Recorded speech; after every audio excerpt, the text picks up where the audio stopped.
Welcome to the Maximum Edge Sports Wagering Show. My name is John Santucci. Call me Tooch. We got a great show today. Super special guest. I'm so totally psyched for a guy that I follow and watch on all sorts of podcasts. He's with us here. I got Anthony. We're going to break down Monday Night Football. We got Sean Higgs, man. Super excited to have you here, man. I'm a fan. How are you doing tonight? Good guy, I appreciate us having me on. He reached out, I was like, all right, nice. I'll go on a show. I wasn't sure like if you had seen me before or just like randomly throw it up on a thing or if I knew if I was a real person, stuff like that, but I'm excited. We got a little Monday Night Football, good matchup. It's not like, crazy. I was going to make fun of the Bears last night, but they, put 30 points or whatever the heck. So you can't say it was like a deadbeat game. It was pretty exciting. Yeah, you're looking at two Bears fans here. So, what better way to bet the game than two Bears fans who know their team's going to lose? I got nothing the best part of it is you pound the Packers. Yep. Get a new head coach, it might be all right. I don't know. Oh, we're all over the Packers. Yep. The head coach is the worst I've seen in a long time for the Bears. Just the play calling's atrocious. They can't game plan. They can't make adjustments in the second half. They nearly got shut out in the second half, putting up 27 in the first half. But the Bears are a mess. They had that press. They had to come out and deny that the coach was getting fired after the Thanksgiving game. The story never made any sense, Sean. It was like, hey, Matt Nagy's going to be fired after the Thanksgiving game. Well, why would you? Who tells their coach, hey, you're going to be fired after the Thanksgiving game? But, can you coach one last game for us? I had the Lions that day. I'm like, there's so much nonsense with the Bears. I got to take the Lions there thinking – yeah, they've been battling to the Lions, but I had the Lions plus the points too. I could talk, get on soapbox and rant, but like the Bears team, it's just one of those like I don't even know what to say. Like I thought Green Bay was going to win going away last night. I was thinking maybe 34-10. That I think they were going to score 30. That was the last thing that they were going to come out and score like that. I couldn't even believe it. I was like, oh, that's a nice Sunday night to end heading into tomorrow. I was like. That's it. I'm not even going to bother watching. Let's look at I got the lines up for next week. Let's go.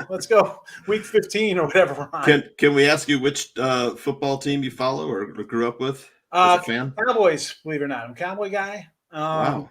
So, yeah. So, again, I'm born in 74. I'm 47 years old. So when I was 7, 8, 9, 10, the Cowboys were on TV. All my friends I grew up with, Redskin fans, Niner fans, Steelers, all teams that won. Like no one liked bad teams. That's Dallas was good. You had a star on your helmet. Come on, 1980 they went to 3 straight championship games with Danny White. I got a Randy White signed mini helmet behind me. But I'll tell you when Parcells went to the Cowboys, I liked the Jets. Like as a Jersey, I couldn't like him. He was a Giant guy. My father was over the hill gang, Redskins, old school. So I like Dallas. He was Washington. We hated the Eagles and Giants. I could not like the Cowboys with Parcells. Although I'm happy he got me Tony Romo. That was a good quarterback, and where he had some good players, Marion Barber, but he left. I was like, all right, Dallas. And then I had Jason Garrett for a waste of my life. But. Speaking of Marion Barber, it was about 1 year ago when he ran out of bounds for the Bears and ended up beating us. Tim Tebow ended up beating us and cost us a spot in the playoffs. He was a beast, that guy. Oh, he was a beast, too. Julius Jones were He was supposed to stay in bounds. The clock kept running, Tonight's show, we got the Cardinals and the Rams, man.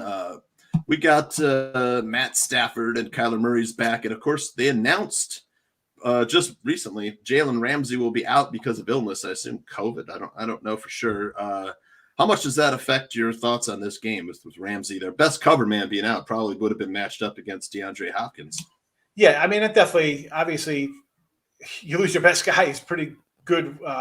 Cover guy, and you got Arizona, who's like a pretty good offensive team. We're not going to put up like top 4 offensive team when everybody's healthy over there, and that's the big thing because Murray's been out and Hopkins been banged up and stuff like that. Initially, my lean today was actually I was like thinking, I'll grab Rams a little money line here, and the line was 2.5 earlier. Obviously, it's moved up here on that probably news kind of move there, and I was more thinking the Rams. McVay, he had done well against Cliffy here. He's owned Arizona until they blasted him like 37-20. And now you look at this team with the Rams. Where are they? Like you beat Tampa Bay. Other than that, who'd you beat? Who was good? You beat a banged up Colts team, which I think the Colts are a pretty good squad when they're all together. I mean, look at this. You lose to Jacksonville. You lose to San Fran. You lose to Tennessee without their best. I mean, you saw Tennessee struggle the last couple weeks. I mean, this team is a struggling team. So I look at the Rams as like, you know what? I could get 120. Maybe this is a breakout game. But did I bet it? No, I still haven't bet it. I'm going to lean to the over here, actually, thinking, Arizona should put up a 30 spot. And even if I do like the Rams, maybe they get in the 20. So 50 and a half actually looks a little low to me, believe it or not. But no Ramsey. How healthy is Murray? No, and it's December football. Is everybody? Nobody's 100%. Everybody's banged up. Who's out for the Rams? That offense hasn't looked the same with Cup and him. He doesn't have a whatever his Batman to Robin, however you want to call it. I'm actually thinking, I'm thinking probably over here. I think Arizona's going to score because the Rams haven't stopped good offenses. They haven't. So what's going to change now? I don't think it's a change. I mean, a team that's desperate, I kind of like, but in this spot, again, not betting it. I don't have to bet. It's a Monday night. That's all right, folks. There's other things to do. You don't have to bet every game if you want to win long term. You don't have to bet Monday Night Football. It's Monday Night Football, then it's Tuesday college basketball on ESPN or Fox. Right. Then it's Wednesday TN. No, can't do that. Can't do that. Way too many games spent if you're just betting TV games. Sure. Last time these two teams met, October 3rd, Cardinals were a 37-20 winner in Los Angeles, 37-20, so 57 points last time these two teams played. Like you said, the Rams' last victory over Jacksonville, a 30-point victory over Jacksonville. Yay! Was that really right? Listen, I laid the square. I took the Rams that day. I'm like, you know what? The Rams need to get right, and this is a team to get right against who's scoring 10 points a game. And even yesterday, I faded Jacksonville. I said, I don't care what they're getting, 8, 9, 10. And I think I had a bad number. I think I had 10.5 with Tennessee. I had an early number. I think it was going to go up. How do you bet? They're scoring 10 points a game. I can't get behind that team. So, you should have put 37 up on them because they're horrendous. But before that, I mean, Green Bay, San Fran, Tennessee, you lost Tennessee without Henry. And Arizona's a talented bunch, man. This is a good team. You're bad for a while. I mean, you guys are Bears fans. Your team's bad for a while. You get some talent, but you need somebody to kind of put the talent together to get it done. And, Kingsbury's have done a decent job over there getting over the hump. Yeah. I'll tell you, Kyler Murray looked pretty healthy against the Bears about a week ago. 2 touchdowns on the ground. Anthony, what do you think about which way are you leaning? The defense. Yeah, the Cardinals' defense looked great too. The Cardinals is the square play. I mean, I'm just going to say it straight. It's the square play. But how I figured, number one, the Cardinals beat the hell out of the Rams in Los Angeles. So there's a good chance that the Rams, they are the hungrier team, just like John said. So you do want to back the hungrier team, just like the Niners. The Niners were the hungrier team yesterday versus the Bengals. They blew the lead, but they still won that game. I just can't touch the Rams in this game. They haven't beat anybody quality since the Bucs. They beat up on the Jaguars. They beat up on the Texans. That's why their numbers look so good, because they beat the shit out of them. Then they play they played the Tennessee, just like he played Tennessee in Los Angeles. No excuse, hands down. That is a game that Los Angeles has to protect home court and win that game. No, they got blown out. They got destroyed, manhandled, embarrassed at home. So in this game, there's nothing that tells me to take the Rams. And just because the Rams have Odell Beckham take over Woods' spot, that's not an answer. That's a decoy. He's nothing but a decoy. It's a media hype player. You could put it. Hell, I'd rather have Jeremy Grant from the Chicago Bears playing in that position than Odell Beckham. The guy got a punt and return for a touchdown and shocked the. That was the first punt return for a touchdown this season. Can you believe it? We're already week 14. We have one punt return this whole season in the NFL. So, yeah. There was not a couple that happened, but there was flags. The only one that didn't have flags that bring it back. Right. Well, let's look at some of the injuries. The Rams are going to be without Darrell Henderson. Both of their starting cornerbacks out in this one, as Dante Dion is out. And then, of course, we just mentioned that Jalen Ramsey will be out, arguably their best defensive player. aside from Aaron Donald. And then the right tackle, Rob Havenstein, is out too. For the Cardinals, really, only question mark is Budda Baker, the quarterback of their defense. He's questionable. So Cardinals relatively healthy if Baker suits up. I expect he will. How do you think injuries will? Injuries obviously favor the Cardinals. How much weight would you give that? Yeah, you lose starting corners. Last I checked, the NFL's a passing league now. It's not all we're going to ground and pound. So you're going to have a definite downgrade on those positions against a team that loves to throw it all over the place. I mean, this Arizona spreads it. I mean, I talk about one of the best receivers. I mean, Hopkins is an absolute stud. Yeah. Even if he's not, again, he could be banged up, whatever the case may be. You never know how guys are. Oh, he's healthy to play, but we know could fluke plays, whatever. The guys, who's shutting him down over there? Who? Come on. I mean, he could have he could go for 220 today if they just throw it to him every time, exploiting that secondary. I mean, Donald up front's great for the Rams, but if no one's there to help him. If he could get the ball away, who's tackling? Who? All right, I'm throwing a slant for 9 yards every play. We're moving the chains. We're moving the chains. That's a big, again, that's what I'm kind of thinking it's going to help the over without the cornerbacks. I mean, the Rams, sure. What are the Rams going to do? They're not going to run the ball. Well, who's running the ball for the Rams? It'll be Sony Michel, I believe. I mean, come on. Former Patriot. That's who we're going to lay on, because normally I'm thinking we're going to control it. We don't want the explosive offense on the field. That's what we're rolling out. We're going to roll Sony Michel. And that's not a knock on him. He was solid with what he is. He is what he is, though. He's nothing sexy and explosive. He's just goes out there, try to get you a couple yards. I mean, what are you going to do that? We're going to throw to who? Tyler Higbee, like short little passes at the tight end, Got Cooper Kupp still, pretty good player. They could focus attention on him, though. I think they'll be ready for him. I think they know the ball's coming to him. But I saw a prop for him. It's only 95 yards. Is that right? Yeah, I was going to ask you about how you feel about prop bets. I might as well. Anthony and I are like, if we love a prop bet, it ain't hitting. But Sean, do you like prop betting? I'm not a big prop guy only because, one, there's listen, I got 15 apps on my phone or computer to go through. I've been making bets and win a certain way to go out and do that. One, I do my little midday money show. So I can't come in there and have something that I'm not sure about. Like you really got to kind of do work like that. And that's not up. You need that up to game time because you see who's playing. Oh, this guy's not going to play. This helps this guy's particular prop or whatever. And on a Sunday, I'm not a big prop guy again, because I'm not a big in-game guy. I'm not a whole guy sitting there watching and up and down the whole game. No, it's not what I do. Sometimes I'll tell you what though, baseball, I was looking at beginning of the year started. I was looking at some of these pitching K props for the starting pitcher. Those I'm like, wow, these.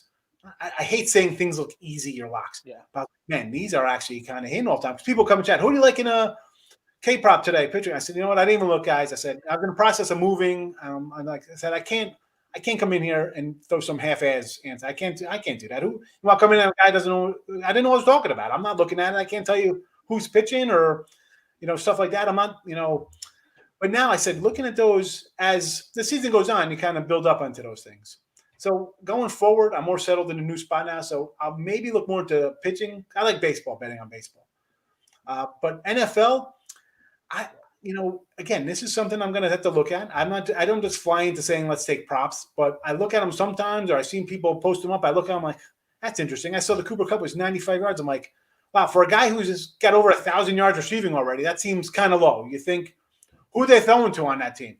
Like, shouldn't his be like 130? You think he's going to get 10 catches, right? I mean, who's Stafford throwing the ball to? And they get behind, they're chucking, and I think they're going to get behind. So he's going to be throwing the ball. Who's he throwing it to? Who? Yeah. Him. But why is it 95 yards? Looks strange to me. Because I'd be tempted. Not my fantasy team. It looks. I'm telling you, I mean. I see that 95 yards, and I think this game is going to be 23-7 or 23-6. Like I see that number for him. I think it's going to be totally low scoring. It doesn't make zero sense to me. But yet I like the over because I think they can't stop the Arizona offense with their defense. Again, for prop wise, final word. I'm not. It's not something I do a lot of. I gotta, I don't. I need some documentation on it. I need to have my own. Go back and look at it, and then going forward, I could do something. And that's just the way I am. Some people like them more than others. Me, it's not what I do right now. I'll tell you, with DraftKings and FanDuel, it's caught like wildfire. The general public. So.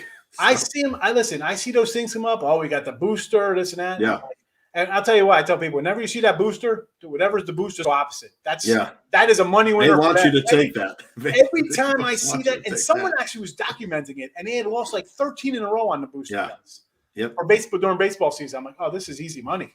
One of them was, I'll tell you, Sean, this is how I knew. One of them was Gonzaga even money against Baylor in the championship. You can get odds, Gonzaga money line with plus odds. I was like, I'm taking Baylor money line. That was it. It's just those things were just such. You hate saying sucker bets and it's easy or locks and stuff like that. But I see those. I'm like, just say no. Just don't do it. Exactly. That's why Anthony and I all the time we're like, we're going to give out a prop bet. We don't like it, but And that's again. So I tell people, I said I'll start looking at stuff like that going forward because I know people like them. And again, with the teasers, I do like Teaser Tuesday. I throw a couple things out because I know people like them. I'm not, I don't do that. It's not something I'm like, I'm just doing 20 teasers today and mixing things up and big parlays are all my 9 faves. But I got to put them out because that's what, the average person comes home like, oh, $5 to win 385. It's easy. Yeah, it's so easy that you got to wake up at easy. Everyone would be doing 5:45 to shower and go to work tomorrow. That's how easy it is. But no one has a worse boost than the Hard Rock app.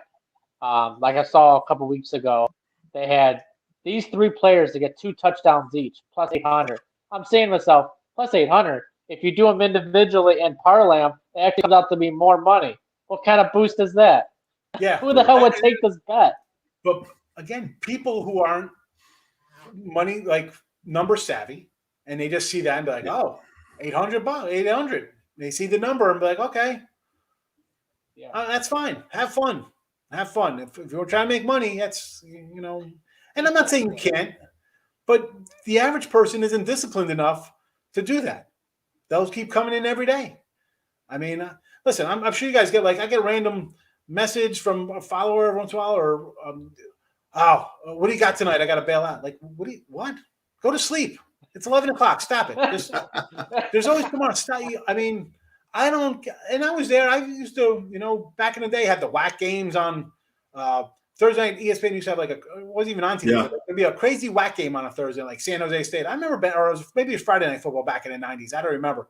All I know is that Headline News had a ticker on the bottom. That was people don't even know. I have to call 976 to tell me. I mean, Tooch might know that one. Like, tell me, sports, college football, because you're watching a ticker that the scores would go off. There was no 10 ESPN channels or internet stuff like this. You guys are spoiled rotten. No. Yes, I get it. I get you wanted to spend them. You can't. It's, I don't know. People want to have fun. I understand. I try to help out and steer them in the right direction with stuff, but people be people, do what they want to do. That's how we're all wired that way. I just say I'm set. I'm old man. I feel like I am like the old man yells at cloud right now. My daughter called me a boomer the other day. Okay, boom, like boomer. What? I'm like, I was cool when I was young. What are you talking about? Yeah. All right. What do you say we give away a free play?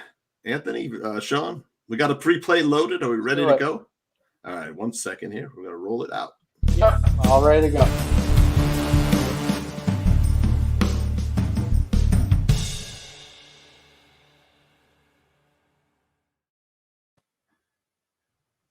All right, our free play, Rams Cardinals over 50.5, courtesy of Mr. Sean Higgs. I like this play. I mean, they're 57 in the last 2 times these teams play. Both teams can score. No starting quarterbacks for the Rams. The Cardinals should put up 30. Yeah, like I said earlier, the Rams are in a must-win kind of game, right? You want to come out and pay back. You were embarrassed at home, and Arizona's in the spots in a 10-2. They could come out and make a statement themselves. Right. And I don't think this is going to be, 6-3 type game. I think guys are going to come out. They're going to go right at that weak secondary, and it's on. And Stafford and the Rams, listen, Pat Stafford, that guy, always he's going to end up with like 304 yards, 3 TDs, and yet the game's not even going to be close. It'll be like one of those. It's closer than the Final Four indicates, So again, and I said it looks a little low at 15.5. I'm thinking Arizona is good for a 34 spot here, and the Rams are desperate. So desperate teams, you're gonna see a 21, 20. No. We see fake punts, right? We see crazy stuff. Yeah. Why not this game? And look at the Rams schedule. Hello, you got Seattle. That's not an easy game. That's still a division game, and Seattle's a wacky team. You don't know what you're going to get out of them. Not anymore. At Minnesota, that's no gimme. I mean, Minnesota's a team that's in every game. They're either going to win by 3 or lose by 3. That's going to be down to the last second. At Baltimore, again, that is a tough game. And then you close against the Niners. You need wins. You need wins every one of these games. You've got a shot to make it if you want to make the playoffs, because the lower level, if you're not leading your division, you better start getting any wins you can. So I'm expecting. The higher the pressure for Matt Stafford, the more I fireworks. Yeah, exactly. The higher the pressure. But you got to throw that as a Bears fan. You're used to seeing him with the Lions and with whoever the Lions coaches. It's right. This guy's a decent head coach. He got the Goff. I mean, like he's inventive. He's not a bad head coach. Yep. No, he's a good head coach. And as much as I see it, I'm like, it looks shady. I'm going to go over. I think it's going to be like 34-27, 34-30. I'm thinking 60+ here. Wow. All right. You heard it here. And want to thank our guest, man. Thank you so much for joining us. No, I appreciate you guys having me. Really appreciate you coming on and lending us your time. Good luck. All the tonight and the next whole week. Good luck. Anthony, thanks again for joining us, helping me break down Monday Night Football.